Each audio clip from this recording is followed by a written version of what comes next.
The Chattanooga Billiards Club. Apparently today, a man in the men's restroom found a camera about the size of my pinky. Now, men's sports like football aren't the only ones with these rituals. Women's sports have their own habits too. I'm standing here at the Free Garden at Grace Episcopal Church in Chattanooga. They have the farmers market on Saturday, but if you just take a look, I mean, these flowers are gorgeous. At what point does being proud of your family become dangerous? So right now, I'm walking on gravel. But a year from now, this will be completely paved and be a direct route from Highway 58 to the Volkswagen plant straight to Interstate 75. Just full of life and just gone like that.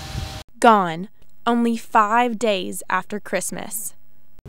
But I still can't believe that she died from blood clots. We just saw her. I mean, she was over at Christmas. You know, this was 5 days after Christmas. And she was healthy, in a good mood, happy. Angelou used a controversial birth control device called NuvaRing. And according to complaints filed with the FDA, close to 3,000 women say they have been hospitalized from side effects from NuvaRing, and the FDA has documented the death of 224 NuvaRing users. To go in the hospital and to see her dying, I'm still numb from it. I haven't really grieved. So I don't want anybody else to die from it. Dr. David Barker is an OBGYN here in Chattanooga. He says all versions of birth control carry the risk of blood clots. I don't see more side effects. I've not had personally a patient with NuvaRing that's had a significant side effect like a blood clot. I've had several folks with birth control pills who've had blood clots, and they just turn up from time to time, nothing more than what we typically see. And Merck, the manufacturer, also supports the product. Merck issued a statement that says, there is substantial evidence to support the safety and efficacy of NuvaRing. Now there's little Fran Miller feels she can do. But in memory of her daughter Angela, she got her first tattoo to forever demonstrate the love she has for her. It hits you sometimes. You just be doing something and you'll think about her and then start crying, and then you just go on, and that's what I'm trying to do. Miss Miller says she doesn't want money. She just wants the product taken off the shelves. It's not over yet. We're going to continue to campaign against the NuvaRing to save these young women. Ashley Jetton, News Channel 9, Chattanooga.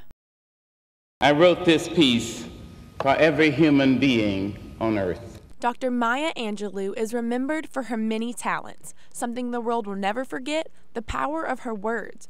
Those words impacted more people than she could imagine. We will really miss her. I mean, the sad thing is we've lost such a treasure for the United States as well as the world. The great thing is that, you know, her legacy will live on because there are so many. One of Dr. Angelou's most memorable works happens to be Martin's favorite. I really love the poem Phenomenal Woman because it's an uplifting poem about the possibilities for women. When she says phenomenal woman, that's me.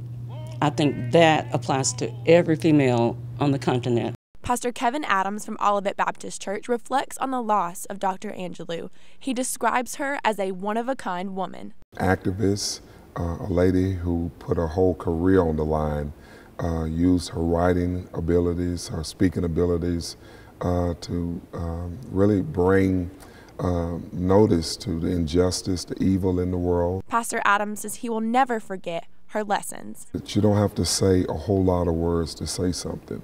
And although Dr. Angelou has passed, her legacy will live on. I think she's a phenomenal person. She would be well missed, but her work will continue for many, many years and many, many generations long after she's gone. Ashley Jetton, News Channel 9. Routines and habits. They're a part of sports, and every athlete seems to do something different. I always use the same ball marker. My girlfriend gave me one a few years back, and I've used it ever since. And as for UGA tennis player Nathan Pasha, I always go back to my towel, wipe my face, and I'll always bounce my ball 3 or 4 times before I serve, and then I'll serve, and then do the same ritual in between points.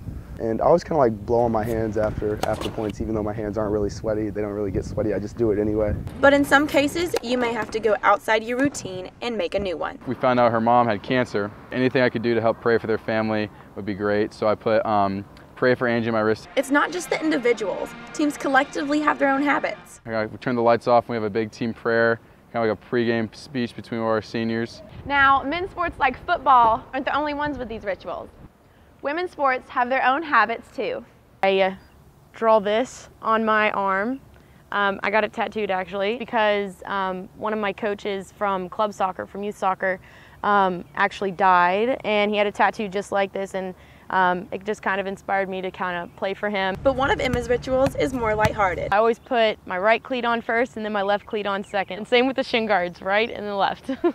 And as for gym dog Sarah Persinger, she says her ritual is just as important. I have to have my nails done, and if they're not done, it's just like I can't function. Like I don't like looking down at my feet on the beam or like seeing my hands in a handstand and they're not painted. And even though every athlete does something different, they all seem to agree on one thing. I think every athlete probably has a little something that they do, even if they don't realize it. Like there's something that is habitual and that they do repeatedly every time.